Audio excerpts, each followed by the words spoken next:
muchos creen que no, que la Iglesia no va a estar en el mundo cuando la gran tribulación, lo cual es absurdo, porque hay una profecía impresionante en Apocalipsis a la Iglesia de Filadelfia que dice: por cuanto has guardado la palabra de mi paciencia, yo te guardaré del día malo que viene sobre toda la tierra.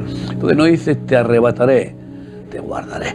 Igual que muchos utilizan el tipo de protección que Dios le dio a Noé y a su familia con el diluvio. No los arrebató, los guardó en el arca en medio del diluvio. Pues también el tipo de protección que Dios dio a Lot y su familia, pues no los arrebató, los llevó, los guardó, los guió al desierto. Mesiánico. La pretribulación es muy popular. Le da a la gente mucha esperanza de que no tendrán que enfrentarse al Armagedón o a la gran tribulación al final de los tiempos. De nuevo, es una doctrina muy popular y probablemente sea el informe mayoritario entre los evangélicos. Y les aseguro, en mi vida aún no he podido encontrar una pizca de evidencia que apoye el rapto pretribulacionista. Creo que los fundamentos teológicos y lógicos para esto históricamente son pobres en verdad y no le doy mayor importancia. De todos modos, después de la tribulación, a través de toda la historia de la Iglesia hasta el siglo XIX, los creyentes habían creído prácticamente en unanimidad que el Señor Jesucristo habría de regresar una sola vez a la tierra y que en ese momento la Iglesia sería arrebatada para encontrarse con su Señor. Repito, esa había sido la creencia de la Iglesia a través de toda su historia. Pero en el siglo XIX surgió una creencia nueva que luego vendría a ser muy popular debido a la proliferación de una Biblia anotada por un abogado y pastor llamado Ciro Ingerson Scofield, publicada en el año 1909, y que sostenía la postura de una venida de Cristo en dos partes. Una secreta antes del inicio de una tribulación que, según esta creencia, duraría 7 años, y una pública inmediatamente después de esa tribulación. En esa primera parte de la segunda venida, la parte secreta, la Iglesia sería arrebatada para no pasar por la gran tribulación, mientras que en la segunda etapa de la segunda venida habría de ocurrir todo lo que hemos estudiado hoy en el discurso del Monte de los Olivos. Según esta posición teológica, conocida como rapto pretribulacional, los elegidos de los que se habla en el versículo 27 son los judíos que supuestamente se van a convertir durante ese periodo de tribulación. Esta creencia ha venido a ser tan popular que incluso ya se han filmado varias películas con este tema. Hollywood siempre trata de sacarle partido a las cosas sensacionalistas. Una de esas películas se filmó en el año 2015, titulada Dejados Atrás, protagonizada nada más y nada menos que por Nicolas Cage, un actor de Hollywood sumamente conocido. Ahora, de nuevo quiero volver a decir lo que decía al principio. Mis hermanos, yo no quiero generar controversias innecesarias con este mensaje, y mucho menos ser ofensivo con todos aquellos que creen en una segunda venida en dos etapas y en un rapto pre-tribulacional. De hecho, nosotros mismos venimos de esa tradición. Eso creía nuestra iglesia hace muchos años atrás, porque eso fue lo que aprendimos en la iglesia donde conocimos al Señor hace 40 años. Sin embargo, creemos que la evidencia del Nuevo Testamento apunta hacia la segunda venida como un solo evento en el que la iglesia, formada por judíos y gentiles que han creído en Cristo, saldrán al encuentro de su Señor, mientras que los incrédulos recibirán juicio y condenación. El dispensacionalismo también viene. El dispensacionalismo es otra plaga, pero además el dispensacionalismo, primero, lo inventaron dos jesuitas en el siglo XVII como un arma contra la Reforma, dos jesuitas españoles, además, que se llamaban Lacunza y Rivera y que intentaron hacer fortuna en las Indias. Del dispensacionalismo no hizo absolutamente nadie caso. O sea, quiero decir, no es que se combatiera desde el campo evangélico, es que se despreció directamente como una majadería, y en un momento determinado el dispensacionalismo vuelve a aparecer a inicios del siglo XIX en Gran Bretaña, cuando se reeditan los libros de Lacunza y Rivera, y no tienen el menor impacto en el mundo evangélico. En el mundo evangélico queda limitado a un sector de las asambleas de hermanos que se dividen precisamente por el dispensacionalismo, y cuando realmente se extiende en el mundo es gracias a la Biblia de Scofield. Y claro, la Biblia de Scofield ya viene de Estados Unidos, fue la primera Biblia de estudio y efectivamente sostiene el dispensacionalismo, que además es muy apoyado por las comunidades judías por razones obvias. Es decir, pasamos de una teología en que efectivamente pues el que no crea en Jesús ha sido desgajado del olivo de Israel, como dice Pablo, a una teología en la que parece que casi los judíos tienen su propio camino de salvación que no tiene nada que ver con el camino de salvación de las Escrituras, ¿no? Y entonces el apoyo entre bastidores que han dado lobbies judíos al dispensacionalismo es colosal, pero no ha sido por razones de difusión de la verdad bíblica, ¿no? Sino por otro tipo de razones. Yo estaba plenamente convencido que de pronto tenía más origen desde el protestantismo. No, el dispensacionalismo es totalmente ajeno al protestantismo. Los primeros que lo trazan, y lo trazan como un instrumento contra la Reforma, son dos jesuitas españoles que se llaman Lacunza y Rivera, que las obras de ellos se pueden encontrar, no son fáciles de encontrar, pero hay alguna reedición yo las tengo, que se pueden encontrar. Y ellos lo hacen fundamentalmente para crear un sistema escatológico que niegue que el hombre de pecado es el papado, que es la tesis de los reformadores, que ese hombre de pecado que ya estaba operando en la época de Pablo, pero que se iba a manifestar cuando desapareciera el obstáculo que era el Imperio Romano, pues era el papado. Y entonces ellos dicen, no, esto no puede ser porque nos identifica de una manera muy clara, y entonces el hombre de pecado es alguien que va a aparecer en el futuro, es un príncipe político, etcétera. Y claro, la pregunta es, ¿y cómo estaba operando en la época de Pablo si es un príncipe futuro? ¿Han tenido 20 siglos o 16, 17 siglos al príncipe por ahí escondido? O sea, esa interpretación es ridícula, aunque sea muy extendida.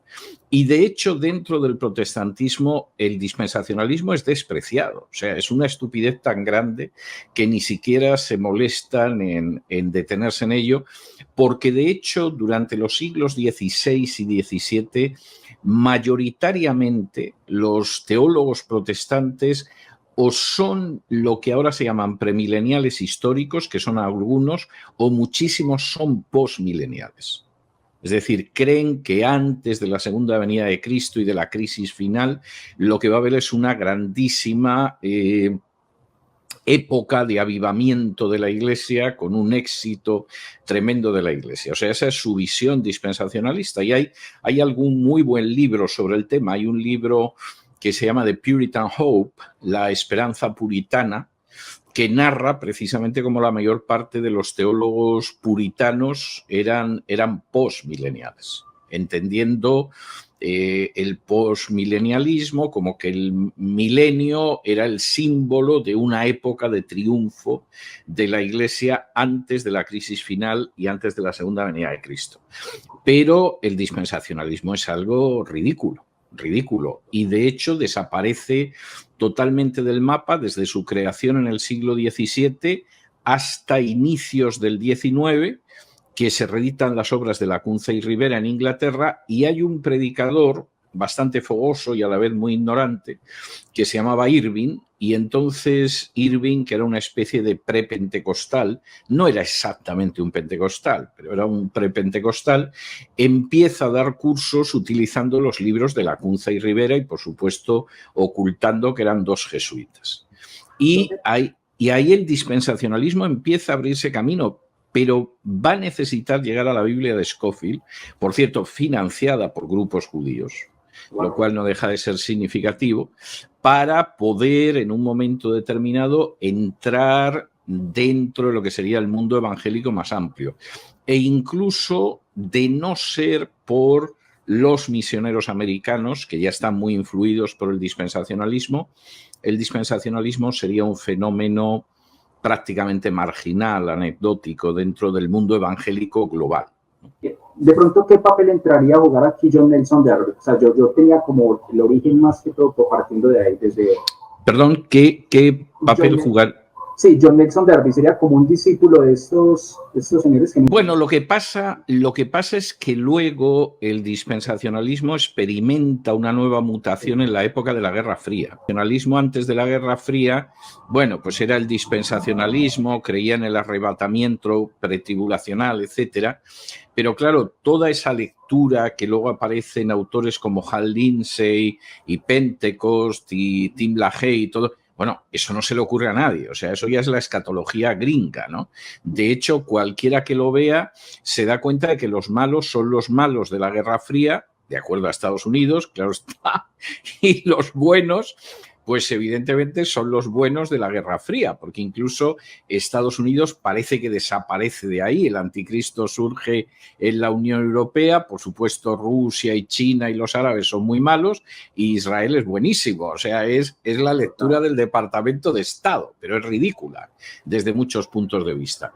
Claro, esto a veces llega a un grado tal de ridiculez que si no fuera porque hay gente que se lo cree, sería para partirse de risa. O sea, cuando de pronto te dicen que la guerra de Gog y Magog es Rusia porque Ros, Mesec y Tubal son Rusia, Moscú y Tobolsk, claro, cualquiera que sabe hebreo se parte de risa porque dice, bueno, vamos a ver, primero de entrada, Ros lo único que significa es cabeza o jefe.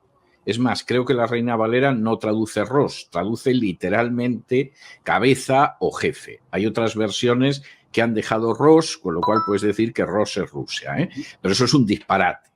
Y segundo, Mesec y Tubal son poblaciones de Asia Menor que no tienen nada que ver ni con Rusia, ni con Moscú, ni con Tobolsk, ni con nada. Vamos, si usted le pregunta a un rabino por Mesec y Tubal y le dice si eso es Moscú, pues mire usted, el rabino se va a partir de risa, ¿no? Como diciendo, pero este señor, ¿qué sustancia consume para tener estas alucinaciones, ¿no? Entonces, realmente, claro, el dispensacionalismo es ridículo. El problema es que, claro, y mucha gente se lo cree, ¿no? Como se creen las apariciones de la Virgen también, si eso vamos. No, y me atrevería yo a decir de pronto desde mi punto de vista personal que solamente basta una lectura hasta honda personal de las escrituras para uno identificar que es una falsa enseñanza. No, bueno, yo no tengo ninguna duda. Vamos a ver, yo no he sido nunca dispensacionalista. O sea, yo no es que lo haya sido en un momento determinado y luego llegué a la conclusión de que era una pavada y lo dejé, que conozco a mucha gente que ha sido así, ¿no? Yo me acuerdo cuando yo me convertí, el dispensacionalismo era muy popular, además en aquel entonces se acababa de publicar el libro de la agonía del gran planeta Tierra de Hal Lindsey, que fue un bestseller, y yo recuerdo que yo leí el libro de Lindsey y yo dije, este tipo ha perdido la cabeza. O sea, es que uno va a los textos que cita de la Biblia y los lee en la Biblia y tú dices, pero este sujeto está enloquecido, ¿no? Y me acuerdo que no muchos años después, Lindsey, como mucha de esta gente, dio una fecha para el arrebatamiento y no hace falta decir que no acertó. Que esta gente cada cierto tiempo te da una fecha, generalmente con unos cálculos ridículos, y claro, siempre fallan como no podía ser de otra manera. O sea, tampoco voy a decir yo que me sorprende, ¿no? Lo que me sorprendería es que acertara, ¿no? Pero me atrevería a decir que de pronto también es gran participante de esto, Hollywood, dejados atrás. Vamos a ver, Hollywood tiene un papel muy importante porque Hollywood siempre ha sido un gran dispensador de ideología. ¿eh? Lo que pasa que ha habido una época en que Hollywood, la ideología que tenía era noble. Era el amor a la familia, era la fidelidad conyugal, era la integridad, era el desprendimiento, y entonces ibas a ver una película y aparte de entretenerte, los valores eran buenos.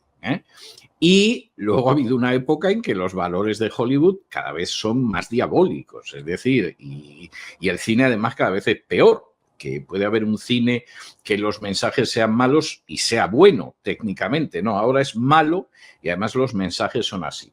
Entonces, claro, la serie de Dejados Atrás encaja perfectamente con esa visión del Departamento de Estado de Estados Unidos. Es decir, los rusos por definición son malignos, los árabes ni te cuento, los israelíes no pueden ser mejores, o sea, es una visión absolutamente ridícula que demuestra una ignorancia y una parcialidad tremenda de lo que es el panorama internacional, pero que no es inocente. Es decir, es adoctrinar a la población en quienes siempre son los malos muy malos y quienes siempre son los buenos muy buenos. Lo que pasa, y este es uno de los problemas, los libros leídos son ridículos, pero leídos, como al final el lector tiene que poner algo de su imaginación, resultan algo más verosímiles. Cuando los ves en película, eso es el disparate elevado al cubo. O sea, yo he visto alguna de las películas y ha sido casi como tener que tomarme una receta amarga contra el ardor de estómago, porque tenía que ver la película para poder opinar y estaba pensando qué hora y media que podría dedicar a algo útil estoy perdiendo viendo esta payasada, ¿no? Pero reconozco que a la gente le entretiene, claro, pero a la gente también le entretiene la ciencia ficción y eso no quiere decir que el planeta de los simios sea real, ¿no? No, este tema del dispensacionalismo es un tema que de una u otra manera es muy extenso y yo me atrevería a decir, pues, dentro de mi poco conocimiento que tiene permeadas gran cantidad de las... No, totalmente. Y además, vamos a ver, el dispensacionalismo es veneno teológico. O sea, llamemos a las cosas por su nombre. Pero además el dispensacionalismo tiene consecuencias que son terroríficas. Por ejemplo, hemos perdido por lo menos 2 generaciones que se han estado mano sobre mano, que no se han educado, que no se han formado, que no se han involucrado en la marcha de su sociedad, porque el arrebatamiento iba a ser la semana que viene. Es decir, el daño que eso ha hecho al pueblo de Dios es incalculable. Entonces alguno me puede decir, bueno, pero las iglesias evangélicas han avanzado muchísimo en Hispanoamérica. Sí, pero no gracias al dispensacionalismo, a pesar del dispensacionalismo.